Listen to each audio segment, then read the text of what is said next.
지난 주일에 우리 사회의 여러 가지 갈등들에 대해서 설교를 한 적이 있었습니다. 우리 사회가 어느 다른 나라보다 이 사회적 갈등이 큰 나라라는 것을 설교를 했었습니다.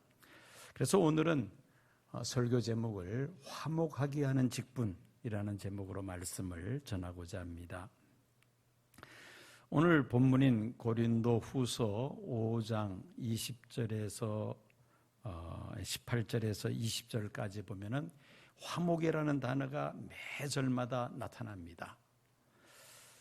19절을 보니까 우리에게 화목하게 하는 직분을 주셨으니 20절에는 화목하게 하는 말씀을 우리에게 부탁하셨느니라. 21절은 그리스도를 대신하여 간청하노니 너희는 하나님과 화목하라. 이 화목이라는 단어가 계속 등장합니다. 여러분, 불화의 원인이 어디 있다고 생각이 됩니까? 하나님과의 관계에 있어서 또 이웃과의 관계에 있어서 불화의 원인이 어디에 있느냐? 여러 가지 이야기들을 할 수 있습니다만은 근원적으로 파고 들어가면은 인간의 탐욕에서 비롯된다는 사실을 우리가 발견하게 됩니다. 만족할 줄 모르는 채우면 채울수록 더욱더 커져나가는 그 인간의 욕망으로 인하여 이 서로의 관계에 있어서 화목하지 못하고 불화가 더 커져나간다는 것이죠. 하나님께서 아담과 하와에게 선악을 알게 하는 실과는 선악과는 먹지 말라. 먹으면 정령 죽으리라. 반드시 죽으리라고 하나님께서 말씀하셨습니다. 그러나 선악과를 먹으면 눈이 밝아져서 하나님과 같이 된다는 뱀의 말을 들은 하와가 그 선악과를 볼 때에 금단의 열매가 아니라 먹음직도 하고 보암직도 하고 지혜롭게 할 만큼 탐스럽기도 하였다고 성경은 기록을 하고 있습니다. 요한일서 2장 16절에 하면은 성도들이 세상 살면서 받는 여러 가지 유혹들을 세 가지로 정리해서 말씀하는데 육신의 정욕과 안목의 정욕과 이생의 자랑으로 그렇게 정리하고 있습니다. 하와가 뱀의 미혹을 받고 선악과를 보았을 때에 보암직하다는 말은 먹음직하다는 말은 육신의 정욕, 보암직하다는 말은 안목의 정욕, 지혜롭게 할 만큼 탐스럽기도 하였다는 것은 이생의 자랑을 의미합니다. 하와가 받았던 그 유혹은 세상을 살고 있는 모든 사람들이 세상을 살아가면서 받는 그런 유혹과 내용이 본질이 동일하다는 말입니다. 인간의 탐욕으로 하나님의 말씀을 불순종함으로 하나님과의 관계가 깨지고 말았습니다. 하나님과의 관계가 무너지면서 아담과 하와의 관계도 금이 가고 맙니다. 하와가 창조되던 날 아담이 하와를 보고는 뭐라고 말을 합니까? 뼈 중에 뼈요 살 중에 살이로다. 그 말은 그만큼 아담의 눈에 하와가 사랑스럽게 보였다는 것이죠. 죄를 지은 후 아담은 자신이 선악과를 먹은 것에 대한 책임을 누구에게 돌립니까? 하와 탓으로 돌립니다. 하나님이 아담에게 내가 왜 먹었느냐라고 말씀하실 때 나에게 짝지어 주신 저 여자가 먹으라 해서 내가 먹었습니다. 그 책임을 하와 탓으로 돌렸던 것이죠. 자신에게는 아무런 죄가 없다는 말입니다. 결국 아담과 하와의 관계에 금이 가고 말았다는 것이죠. 하나님께서 보시기에 심히 좋았던 자연도 인간의 죄로 인하여 그만 파괴되고 맙니다. 땅을 개간하지 않고 자연 상태로 그대로 방치하면 땅은 가시와 엉겅퀴를 내는 땅이 되었습니다. 땅에서 먹을 식물을 얻기 위해서는 아담과 하와는 땀을 흘리며 수고해야지만이 열매를 얻을 수가 있습니다. 인간의 죄로 인하여 자연도 저주를 받았기 때문입니다. 하나님과의 관계가 무너지고 그리고 대인 관계가 깨어지고 또 자연과의 관계에 있어서도 땅이 저주를 받게 된 이 모든 근원적인 원인이 어디 있냐? 인간의 탐욕 때문이라는 것입니다.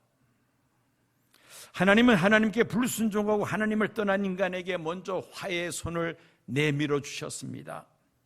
사람이 하나님께 화해 제스처를 보낸 것이 아니라 하나님께서 우리 사람에게 화해의 손을 내밀어 주셨다는 말씀입니다. 여러분, 화해라는 것은 어떤 것입니까? 강자가 약자에게 손을 내밀 때에 그 화해가 성립이 됩니다. 약자가 강자에게 손을 내밀었는데 강자가 거부하면은 그건 아무것도 아닌 것이죠. 천지만물을 창조하시고 사람을 지으신 하나님께서 하나님을 말씀을 거역하고 하나님을 멀리한 이 아담과 하와에게 하나님은 먼저 손을 내미셨다는 것입니다. 구약 시대는 모세를 통하여 계시하신 희생제사 제도를 통하여 화목하게 하셨습니다. 죄를 지은 사람이 그 죄값으로 마땅히 자신의 피를 흘리고 죽어야 하나 대신해서 희생 제물을 제사장이 가지고 오면은 제사장이 그 희생 제물의 피를 흘려 하나님 앞에 번제를 드림으로 인하여 그 희생 제물을 가지고 온 사람의 죄가 용서함을 받고 하나님과 화목하게 되는 그런 길을 하나님께서 열어 주신 것입니다. 그리고 신약 시대에는 예수 그리스도의 십자가의 피 흘리심을 통하여 하나님과 우리 사이가 다시 화목하게 되었습니다. 죄가 없으신 하나님의 아들 예수님께서 온 인류의 죄를 대신하여 십자가에 고난받으시고 피를 흘리심으로 우리의 죄값을 다 예수님이 치러주셨습니다.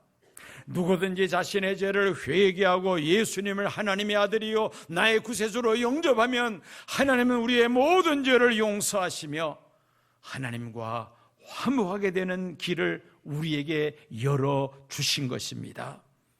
하나님과의 관계가 화목된 사람이 하나님과 이웃을 화목하게 하는 이 직분을 감당하게 될 줄로 믿습니다. 대체적으로 성도들은 하나님과의 관계에 대해서만 관심을 기울이는 경향이 없지 않아 있습니다. 하나님께 예배를 잘 드리고 성경도 많이 읽고 기도도 열심히 합니다. 하나님 앞에 헌금 생활 위시해서 봉사 생활도 열심히 합니다. 그런데 이웃과의 관계에 대해서는 소홀히 하는 성도들이 있습니다. 교회 안에서는 평판이 좋은데 직장이나 사회에서는 오히려 지탄의 대상이 되는 성도들이 가끔씩 있습니다. 하나님과의 관계는 좋아 보이는데 이웃과의 관계는 별로 좋지 않은 그런 성도들이 있다는 것이죠. 이것은 정상적이고 바람직한 신앙생활이라고 말할 수가 없습니다. 하나님과 화목한 사람은 이웃과의 관계에 있어서도 마땅히 화목해야 한다는 말씀입니다. 손양원 목사님 한평생 나병 환자들을 위하여 살았습니다. 1945년 8.15 광복과 함께 우리 민족은 자유를 얻었습니다. 그러나 3년 후에 공산주의자들에 의해서 여순 반란 사건이 일어날 때에 이 손용한 목사님의 두 아들 동인, 동신 두 아들이 공산주의자들의 손에 의해서 희생이 됩니다. 그 당시 이 손 목사님은 애양원에서 나병 환자들을 수용한 그 애양원에서 부흥회를 인도하고 있었습니다. 두 아들이 죽었다는 소식을 듣고도 그런 부흥회를 끝까지 인도를 했습니다. 손 목사님은 두 아들의 장례식 날에 아들 유학을 위하여 모은 돈을 하나님께 감사헌금 드렸고 그 장례식장에 많은 모여든 사람들을 향해서 하나님 앞에 감사하는 마음으로 몇 말씀을 드립니다 하면서 그가 감사하는 이유 10가지를 이렇게 말했습니다. 첫째, 나같이 허물 많은 사람의 혈통 중에 순교자 자녀가 나왔다는 것 하나님 앞에 감사드립니다. 두 번째, 수많은 성도 중에서 이 보배들을 하잘것없는 우리 집에 주신 것을 감사합니다. 셋째, 삼남과 삼녀 중에 가장 늠름하고 아름답고 잘난 장남과 차남을 하나님 앞으로 바치게 된 것을 감사합니다. 넷째, 한 아들 순교하기도 어려운데 두 아들이 순교하게 되었으니 감사합니다. 다섯째, 예수 믿다가 와서 종신하는 것도 큰 복인데 복음 전하다가 순교하였으니 감사합니다. 여섯째, 큰아들이 미국 유학을 준비하고 있었는데 미국보다 더 좋은 천국에 갔으니 하나님 앞에 감사합니다. 일곱째, 두 아들을 총살시킨 그 원수를 내 양아들로 삼을 수 있는 그런 마음 주신 것을 감사드립니다. 여덟째, 내 아들들 순교 열매로 인하여 무수한 하나님의 자녀들이 장차 나오게 될 것을 생각하며 감사합니다. 아홉째, 역경 속에서도 8가지 진리와 하나님의 은혜를 생각하며 깊이 기뻐할 수 있는 마음 주신 것 감사드립니다. 열째, 이렇게 과분한 축복 누리게 되는 것을 감사드립니다. 할렐루야. 이렇게 그 모여든 장례식장에 모여든 많은 사람들에게 감사 이유를 말씀하셨습니다. 무엇이 이 손영은 목사님으로 하여금 그 절망적인 상황 속에서도 하나님 앞에 감사하게 하였습니까? 무엇이 두 아들을 죽인 그 원수를 양아들로 삼게 하였습니까? 무엇이 장례식 때 아들의 그 미국 유학을 위해 모아둔 그 돈을 감사헌금으로 드리게 하였습니까? 그 이유는 강권하시는 그리스도의 사랑 때문이었습니다. 이 사랑 때문에 손 목사님은 두 아들을 살해한 그 공산주의자를 자기의 양아들로 삼았던 것입니다. 여러분, 우리는 하나님의 사랑을 받은 자로서 우리도 마땅히 이웃을 사랑해야만 합니다. 하나님의 사랑으로 하나님과 화목된 자는 이웃과도 화목한 삶을 살아야 한다는 말씀인 것입니다. 예수님은 산상수훈에서 성도들이 하나님 앞에 예배를 드리다가 형제들에게 원망받을 일이 생각나면은 그 예배를 중단하고 형제와 함께 화해한 다음에 하나님 앞에 예배를 드릴 것을 말씀하셨습니다. 하나님 앞에 예배 드리는 것이 우리 신앙생활에 있어서 얼마나 중요한 일입니까? 그런데 그 예배를 드리다가 형제에게 원망 들을 일이 있으면 먼저 형제와 화목해야 된다는 것입니다. 이 말씀은 예배만큼 형제와 화목하게 지내는 것도 중요하다는 예수님의 가르침인 것입니다. 이웃과의 관계가 화목한 사람이 하나님과 화목한 사람이며 또 불신 이웃을 하나님과 화목하게 하는 직분을 감당하게 될 줄로 믿습니다. 왜 아멘 소리가 안 나오나요? 이웃을 사랑할 의향이 없으신가요? 그렇지 않으시죠? 다시 한번, 이웃과 화목한 사람이 하나님과 화목한 자이며 하나님과 화목한 사람이 불신 이웃을 하나님께 화목케 하는 일을 감당하게 될 줄로 믿습니다. 아멘. 그리고 자연과 또 우리가 화목해야만 합니다. 지구촌 곳곳에서 발생하고 있는 이 기상이변으로 인한 자연재해, 그야말로 가공할 만한 피해입니다. 얼마 전에 그 동해안, 특별히 포항 지역에 막대한 피해를 준 그 태풍, 이 모든 것이 기상이변 때문이죠. 이 기상이변으로 자연재해가 세계 곳곳에서 지금 발생하고 있습니다. 여러분, 그 기상이변의 원인이 무엇입니까? 3가지로 요약할 수가 있습니다. 첫째는 석유, 석탄 등의 탄소연료를 태우면서 발생하는 이산화탄소로 온실가스가 방출이 되면서 이 기온이 점점 상승함으로 인하여 이전에 우리가 경험하지 못했던 그런 자연재해가 발생하고 있습니다. 토네이도, 가뭄, 또 지난번처럼 폭우로 인한 홍수, 이 지구촌의 기온 상승을 억제하기 위해서 국제적으로 온실가스 발생하는 양에 비례해서 각 나라마다 기업에 탄소세를 부과하고 있지만은 이 대기 온도는 계속해서 지금 상승하고 있는 추세입니다. 두 번째로 무분별한 개발로 인하여 산소를 뿜어내는 그 수목의 급속히 지금 줄어들고 있기 때문입니다. 공장을 짓고 도로를 닦고 또 도시화를 위해서 밀림의 나무들을 베어내며 개발하면서 탄소 발생량이 계속해서 지금 줄어들고 있다는 것이죠. 셋째는 소득이 늘면서 사람들이 육식을 즐기다 보니까 사육하는 가축 수가 급속도로 지금 늘어나고 있습니다. 2019년 세계 소 사육 두수를 검색해 봤는데 15억 마리로 그렇게 통계가 나왔습니다. 소 한 마리가 트림이나 방귀를 통해서 내뿜는 온실가스는 트럭 한 대가 내뿜는 온실가스와 양이 분량이 같다고 합니다.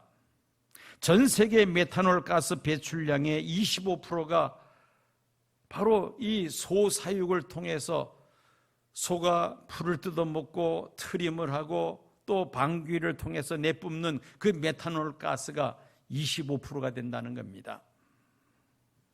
결국은 도시와 산업화와 함께 육류 소비가 급증하면서 온실가스 배출량은 날로 급증함으로 인하여 기상이변으로 말미암는 자연재해가 지구촌 곳곳에서 해마다 지금 늘어나고 있습니다. 결국은 인간의 탐욕으로 인하여 자연 생태계가 파괴되며 그 결과 자연재해가 부메랑으로 인간에게 지금 돌아오고 있다는 말입니다. 하나님께서 친히 창조하셨고 하나님 보시기에 심히 좋았던 이 자연세계가 인간의 탐욕으로 인하여 파괴되고 있는데 이 자연을 우리가 하나님의 뜻에 맞도록 잘 관리하는 것이 자연과의 관계에 있어서 화목하게 되는 길입니다. 사람이 자연과 화목할 때에 우리가 평안하고 건강하고 행복한 삶을 누릴 수가 있습니다.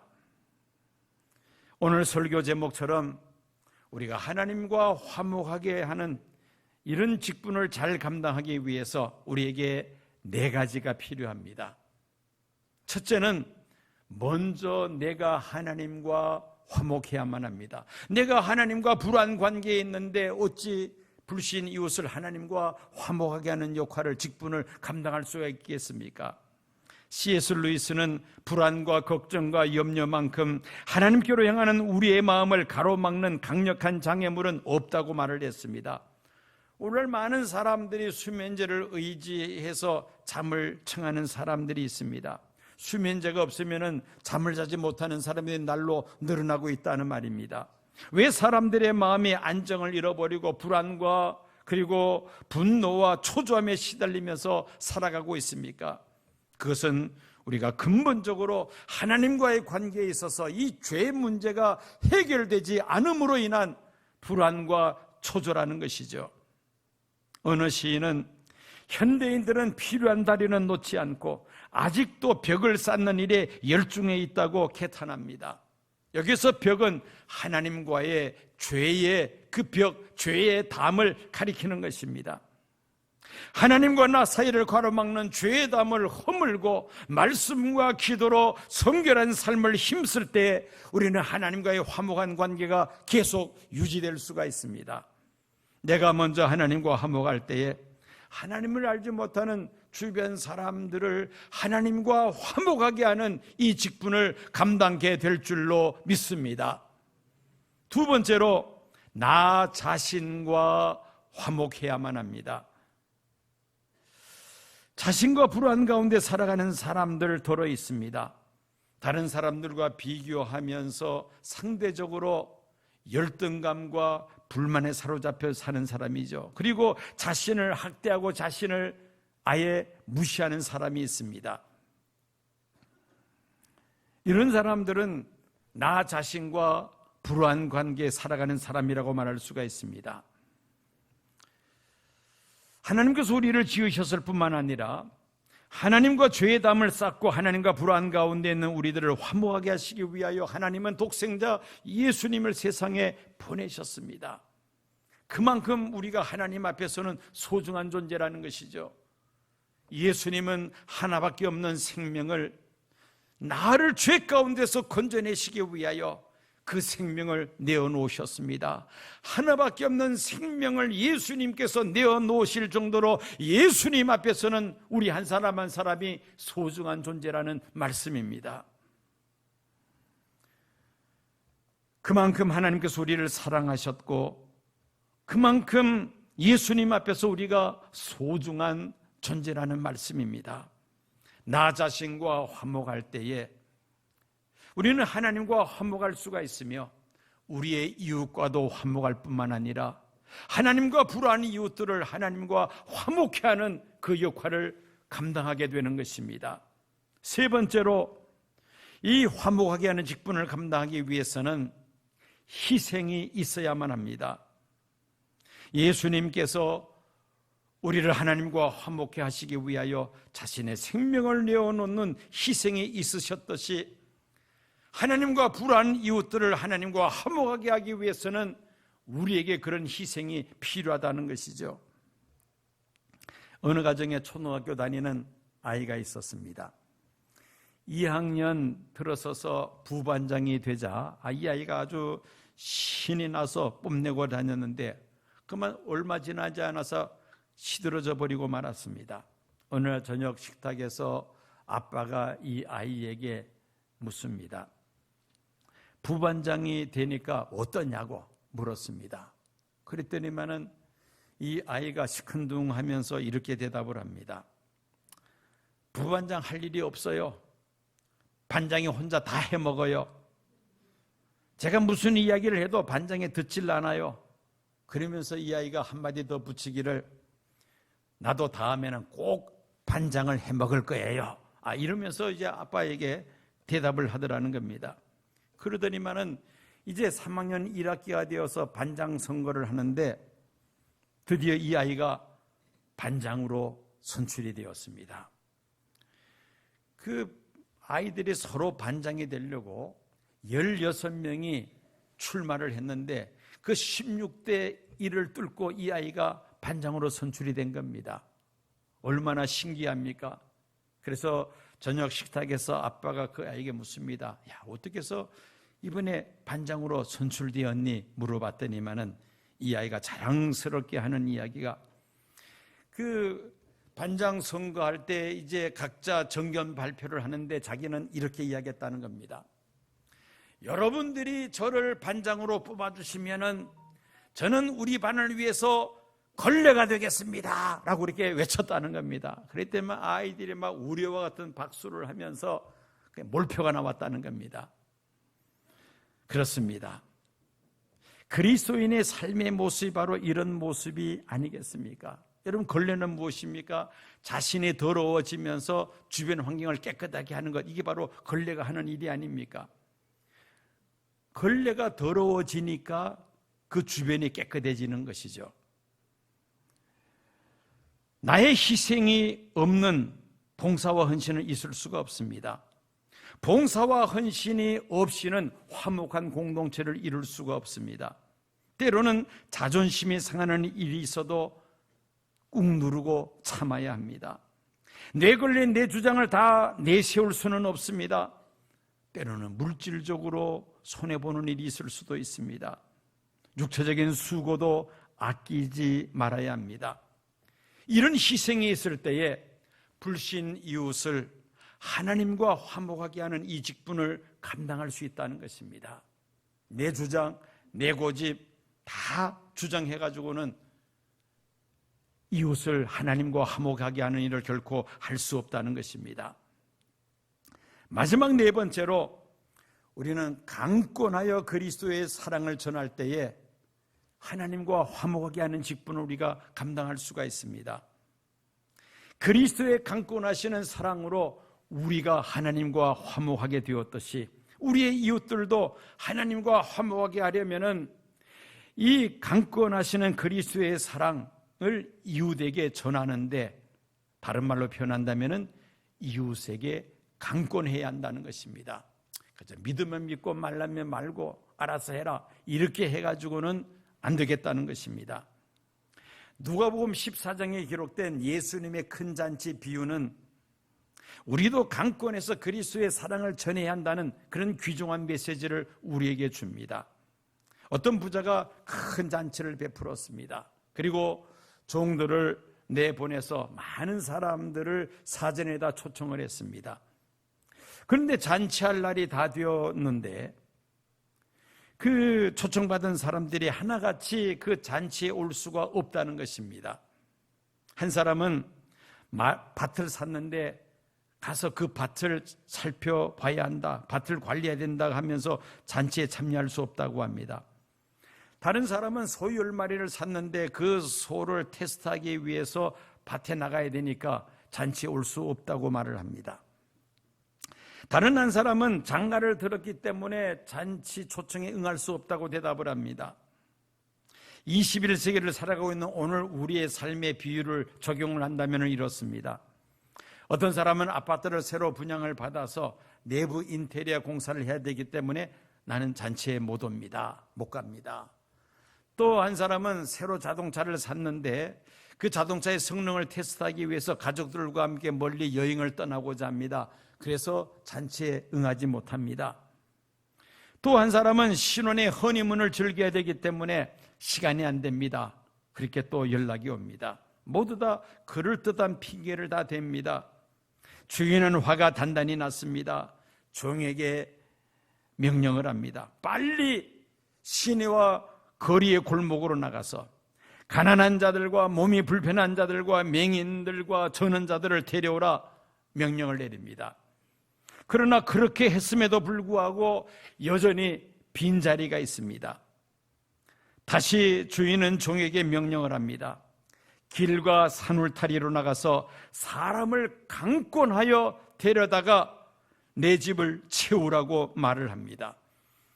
아직도 잔치자리가 많이 비어있기 때문에 사람들을 강권해서 그 빈자리를 채워야 한다는 예수님의 말씀입니다. 미국의 반 하우스 목사는 현대 크리스찬들을 오티스틱 크리스찬이라고 그렇게 말을 합니다. 이 말은 자폐증 신자라는 그러한 말입니다. 우리가 이웃들에게 예수 믿으세요라고 말을 하지 못하는 것은 영적 자폐증에 걸려있기 때문이라는 것입니다. 이웃의 구원에 대해서 관심을 두지 않고 오직 자기밖에 모르는 그런 영적 자폐증에 걸린 신자라는 말이죠. 이제 우리 모두 사람들을 만날 때마다 예수 믿고 구원받읍시다. 내가 다니는 시온교회 나와서 함께 예수 믿읍시다. 이 말을 우리가 입술을 열어서 할 뿐만 아니라 그들을 강권해서 하나님 앞으로 인도할 수 있어야 한다는 말씀입니다. 그리스도의 사랑으로 강권할 때에 불신 이웃들을 하나님과 화목하게 하는 직분을 우리가 감당하게 될 줄로 믿습니다. 하나님은 우리에게 화목하게 하는 직분을 주셨습니다. 18절 말씀 다시 읽습니다.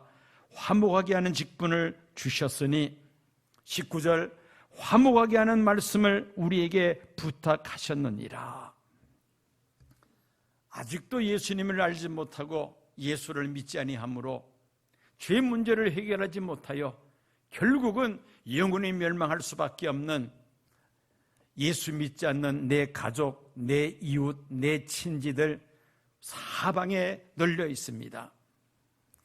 그 수많은 불신 영혼들을 우리가 가슴에 안고 그들을 위하여 하나님 앞에 기도해야 하겠습니다. 저들에게 예수 그리스도의 심장으로 예수 그리스도의 사랑을 우리가 전할 때에 그들도 회개하고 예수 믿고 하나님과 화목하게 되는 하나님의 놀라운 기적이 일어나게 될 줄로 믿습니다. 2022년 11월 6일을 2022년 총동원 전도주일로 날로 정했습니다. 이번 이 일을 계기로 해서 우리 주변에 아직도 예수를 알지 못하는 많은 심령들을 위하여 우리가 정말 하나님 앞에 눈물로 기도하며 그리스도의 사랑으로 그들을 강권하여 하나님과 화목하게 되는 놀라운 은혜의 역사가 크게 일어나게 될 줄로 믿습니다.